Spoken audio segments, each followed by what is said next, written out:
continuamos con nuestro programa Hechos y Personajes. Nuestro invitado, el doctor Luis Eduardo Galo, quien es un abogado internacionalista muy conocido, porque a veces tengo que recordar y recordarme a mí misma, como es internacionalista, que también es de la casa. Él es de esta casa. Se puede ir por allá, por el mundo entero anda, y en todos los medios lo invitan, él va, pero él es de esta casa.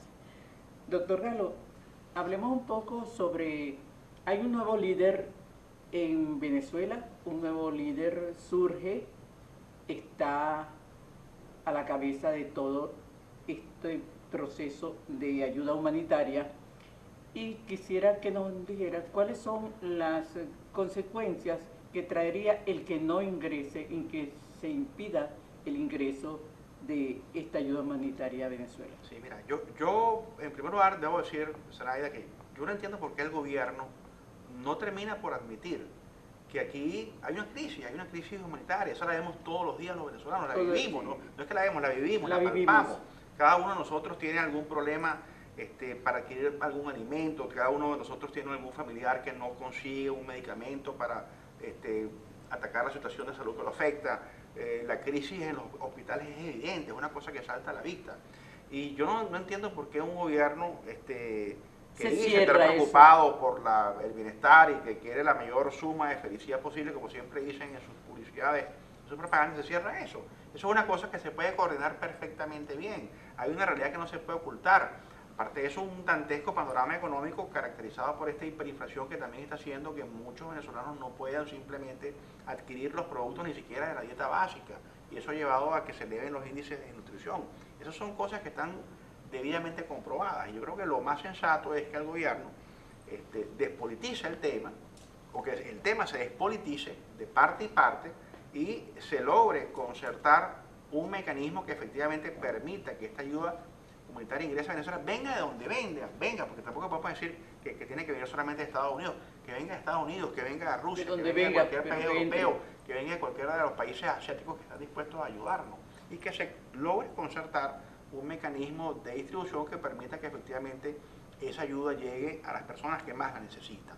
En ese sentido sí podría jugar un papel importante, de primer orden, importantísimo, o pueden jugarlo organismos como la Cruz Roja Internacional, la propia Oficina del Alto Comisionado de las Naciones Unidas para los Refugiados y organizaciones de carácter religioso como Cáritas, que tienen buena experiencia, Médicos Sin Fronteras, por ejemplo, que es una organización internacional de mucho prestigio, que por muchos años ha prestado ayuda médica en los lugares más desolados del planeta. Me refiero a países como Somalia, Etiopía, que son constantemente azotados por hambrunas, por guerras civiles, donde la gente realmente sí, literalmente se muere de hambre en las calles.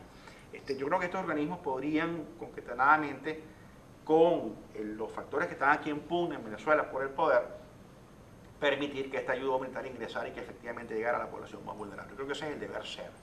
Politizar el tema, hacer ver por un lado, en el caso del gobierno, que es que aquí no se necesita ayuda humanitaria, que viene tras esa ayuda una intervención militar, cosa que se puede entender. O sea, uno puede entender también los temores que se pueden mantener o estar presentes en el caso de Nicolás Maduro, porque ha habido antecedentes de intervenciones militares disfrazadas bajo esta figura de la intervención humanitaria o de la ayuda humanitaria, y abundan casos y abundan ejemplos en la política internacional de países que han quedado prácticamente diezmados luego de estas supuestas intervenciones humanitarias. Y están los casos que los menciona mucho el gobierno de Maduro, por cierto, de Irak, de Siria, de Afganistán, que son ciertos, son países, bueno, que quedaron atrapados en esta dinámica de la geopolítica mundial, este enfrentamiento muchas veces, que en cierta manera es una reminiscencia de la Guerra Fría entre Estados Unidos y la antigua Unión Soviética, hoy Estados Unidos y Rusia, que siguen también jugando en este ajedrez, en este terreno internacional, y que muchas veces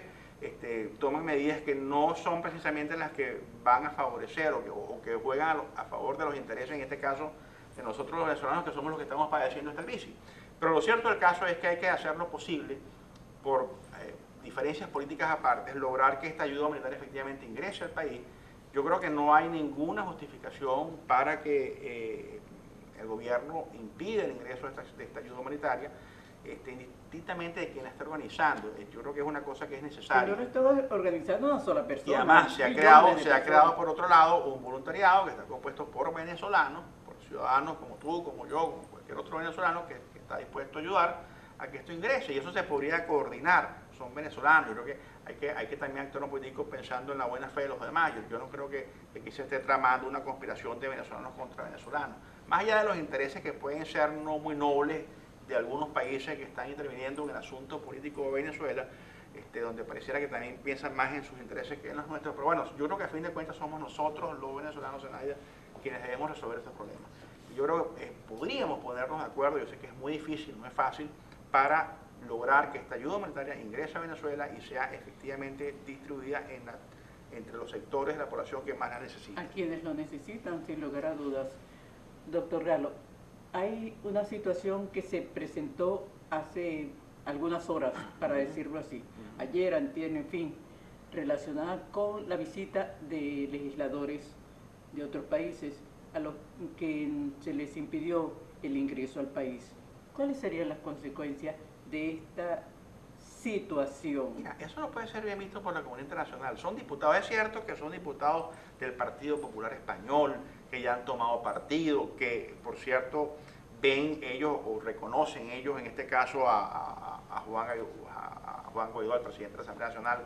Ellos lo reconocen en este caso como una realidad, es una información que no se puede tampoco negar. Hay gobiernos del mundo, entre ellos el de Estados Unidos, a los países del denominado Grupo de Lima y algunos países de la Unión Europea que han reconocido a Guaidó, y eso no se puede ocultar. Entonces, el hecho de que este grupo de diputados, en este caso de España y concretamente del Partido Popular Español, vengan a hacer esta visita para reunirse con Juan Guaidó, pues no es razón para impedir la entrada. El gobierno, durante todos estos años, Chávez en su momento, y también lo ha hecho Maduro, han traído a sus aliados, aquí han estado diputados de diversos partidos políticos del mundo entero, que en un momento dado fueron partidarios de la revolución, del proceso, como quiera que se le llame, del Frente Sandinista, del Frente Farabundo Martí, de diversos partidos comunistas de Europa, de América Latina, de actores de Hollywood, simpatizantes de todo el mundo, en su momento con el gobierno primero de Hugo Chávez y después de Nicolás Maduro, bueno,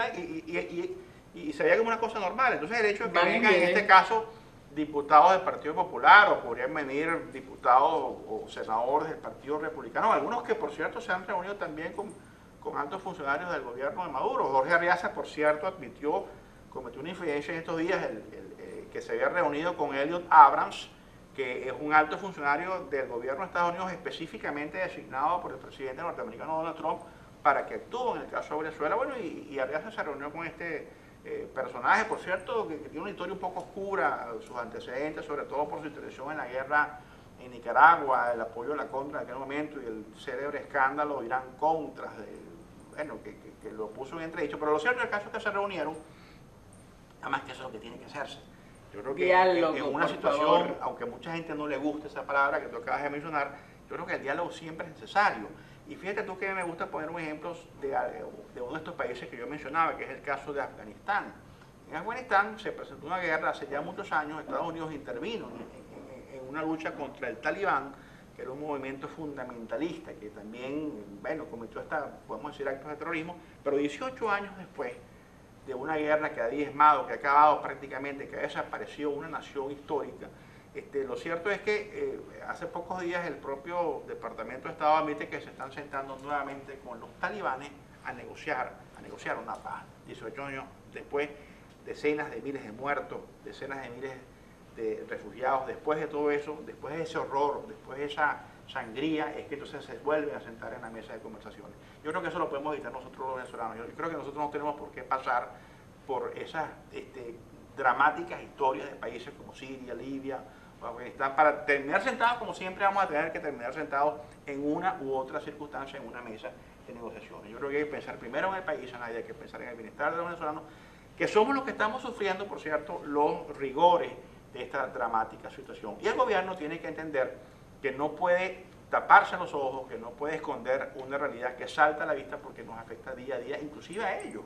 Porque los altos funcionarios, que puede ser que alguno de ellos no lo afecte, es verdad. A mí me llamó la atención, por cierto, en estos días que hubo una entrevista que le hizo creo que fue la BBC de Londres, a Nicolás Maduro. Creo que la periodista le preguntó cuánto costaba un kilo de queso y parece que el presidente no supo responder. O sea, no es que no supo, no sabía, mejor dicho, cuánto costaba un kilo de queso, como que no sabe que el salario mínimo del venezolano, que es el que gana la mayor parte de la población, hoy, este día, no alcanza ya para comprar ni siquiera un kilo de queso. Y eso es parte del drama que estamos viviendo los venezolanos y eso es parte del drama que se tiene que ver. Y eso es lo que tiene que también que llevar a quienes estén en el poder en este momento a permitir que ingrese efectivamente la ayuda humanitaria a Venezuela. Bueno, ya llegando al final de nuestro programa, doctor Luis Eduardo Galo, el caso es que hay una fecha establecida, hay una fecha tope, hay una fecha que dice que encierra todo. Y yo le consulto a usted para todos nuestros televidentes de Ecovisión. ¿Esa fecha tope se cierra? ¿Es esa fecha? ¿No hay otra? ¿Cómo se manejaría ese panorama? No podemos seguir viendo la política con fechas de cierre, con fechas mágicas, con días donde supuestamente se van a producir cambios importantes o definitivos en el país. Yo creo que lo que hay que hacer en los días que nos restan de aquí al 23 es hacer un gran esfuerzo para lograr que se concerte la efectiva entrada de esta ayuda humanitaria a Venezuela. Las personas que realmente la necesitan, Zenaida, lo que están esperando es que esa ayuda les llegue y no están con esa fecha mágica, no están esperando cambios trascendentales ese día. Yo creo que todo tiene que ser un proceso paulatino que logre evitar precisamente esa confrontación. Yo no hablé de guerra civil, pero esos enfrentamientos que sí pueden generar episodios de violencia, que como yo siempre digo, sabemos dónde empiezan, cómo comienzan, pero nunca sabemos dónde ni cómo terminan. Uy, sí, ciertamente. Bien, queridos amigos, doctor Luis Eduardo Galo, gracias por estar aquí. Nos aclaró tantas cosas. Quedó pendiente que en el mundo hay muchos problemas. El mundo entero está full problemas. El doctor Luis Eduardo Galo conoce al dedillo cada uno de ellos. Tiene que venir a otro programa porque entre bastidores, antes de iniciar, nos hizo una lista de problemas de cada país y nosotros son muchos los países que están pendientes de Venezuela. Gracias a todos ellos por el mundo, porque este programa, el que lo quiera lo va a ver en el mundo a través de nuestras redes sociales y el dominio que tenemos, que tiene Hechos y Personajes, un dominio en YouTube, donde los programas se colocan allí, pueden verlo. Doctor Galo, gracias por... Gracias a ti, Zenaida, a la orden para cualquier otra oportunidad, con mucho gusto. Esta es una invitación que aceptó como tú dices, usted. esta es mi casa. Sí, esta invitación la aceptó y yo estoy muy contenta porque es un momento especial para hablar de este tema. Muchas gracias. Bien, queridos amigos, nos despedimos hasta una nueva oportunidad. Gracias por permitirnos entrar en sus hogares.